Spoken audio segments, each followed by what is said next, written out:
just give me a bit of an overview about taking care of your pets during the summer? Well, it looks like this summer we're going to have a really harsh summer, and people are going to need to be particularly aware this year. The very first thing I would do is get your pet in for a pre-summer checkup, particularly the heart patients and the kidney patients and the obese patients. Those are going to be the critical ones, during the summertime. You want to keep, in the backyard situation, you want to keep out plenty of fresh water, make sure they have plenty of shade. It's just kind of common sense. If you have a swimming pool, the animals don't need to be back there unattended, things like that. If you go shopping, do not leave your dog in the car. I don't care if it's for 5 minutes. In a 5 to 10 minute period, the temperatures inside the car can be 150 degrees, and an animal cannot sweat, and they'll burn up inside of a car extremely fast. Another thing people don't think about is the food they're feeding. The high protein foods during the summer are not a good idea. It's like you staying on a marathon diet all the time. You're not going to feel well. Their food content, the protein content, needs to be less than 28%, and some of the wild foods and all out there are 36, 38%, and we see a lot of problems during the summer because of the heavy protein. Things like flat-faced animals, Persians and some of the flat-faced dogs, they have a lot of trouble with summertime heat and all, and that's something people don't think about.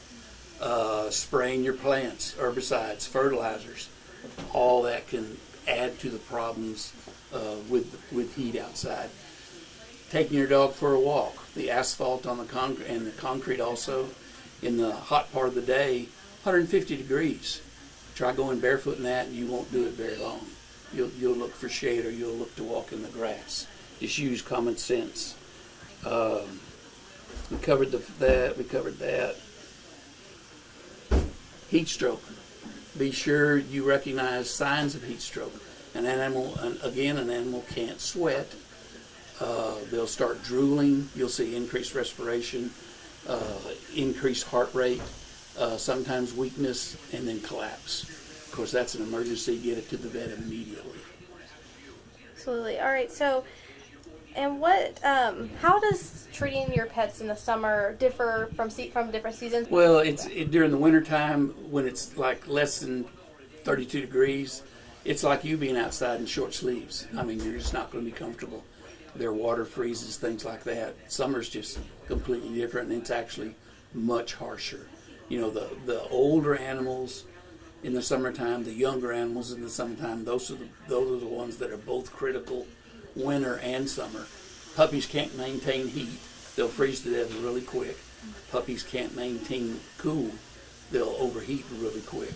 The older dogs, the fat dogs, the heart dogs, the kidney problem dogs, none of them can compete with the heat, and they'll get in trouble very rapidly.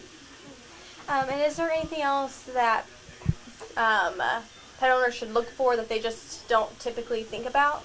Well, one thing, some of these long, snaggle-toothed, covered in hair and mats and stuff that come in during the summertime, trim it. You don't want to shave your dog in the summertime down to the skin, because their coat insulates them and helps them keep cool. Again, an animal can't sweat. All they can do is exchange a little heat with their tongue. They can't sweat like we do. And cutting the hair back, cutting the mats and all out will decrease the heat intake quite a lot. But don't shave it. Good to know. All right.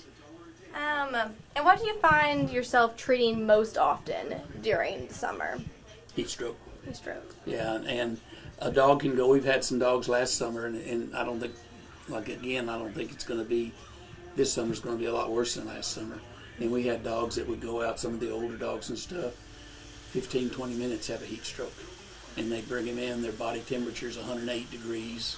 And of course, they've got to go straight into ice baths and stuff. And sometimes we've got to hook them up to a cold IV drip just to get their temperatures down. Pack them in ice, because you can lose them within an hour. What should pet owners be vigilant for with the signs of heat stroke in pets? Well, like I said earlier, heat stroke is drooling, weakness, upset stomach, collapse, things like that. Absolutely.